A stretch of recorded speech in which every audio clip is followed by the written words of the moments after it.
Hi, this is Brian from Baker Creek Heirlooms Seed, and we're at the Expo this year in Santa Rosa, California.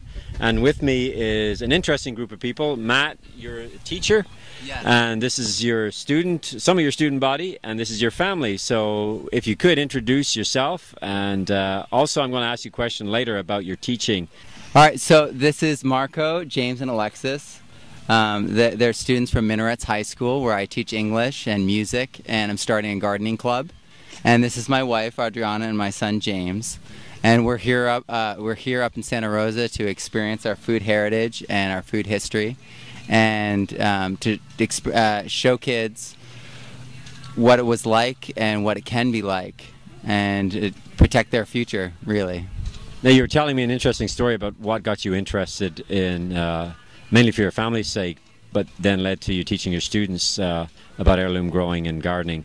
So could you tell us what that was? Sure. My wife's had cancer multiple times, and in my research I realized that food and our medicine are one and the same. And as I studied, I realized that we needed to change our lifestyle and live closer to the soil to protect against cancer and to cure cancer. And so as I followed this journey, it became more and more a part of our lives, and now it's becoming part of my teaching at school.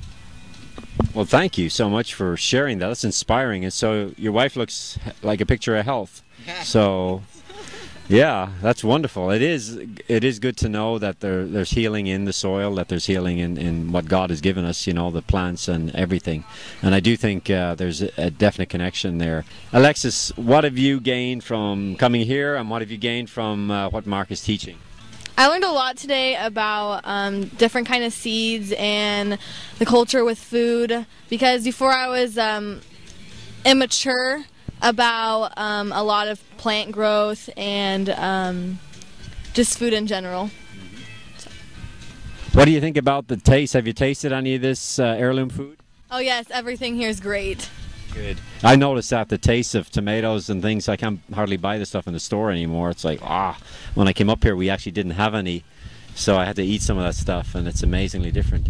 I guess really I just learned about the different varieties of seeds and plants and how each one really benefits us different, but altogether it's all good for us because it's what God has given us and it's what we should be eating, not that stuff that you buy in the supermarket that they say is organic. And I guess I just realized that what we put into our bodies is really going to change how we live, and I'm glad that I came and I got to experience that. Oh, that's really profound. Your students are definitely learning something.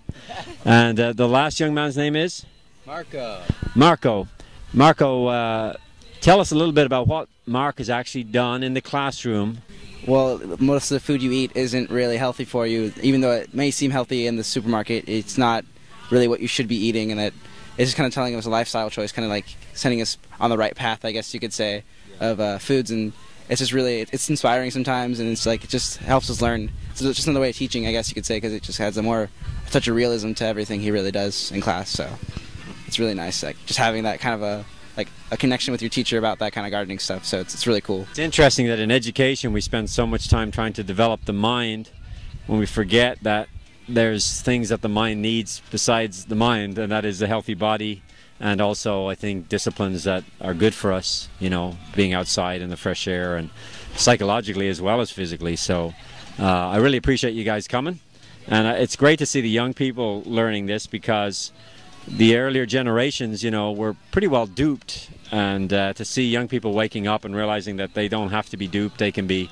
educated to this, and they can make good choices, and they can avoid some of the stuff that we've had to deal with, especially my age group. So again, I'd like to thank you all for coming, and wish you the best, and hope you're able to come back next year. Absolutely. All right, God bless. Thank you.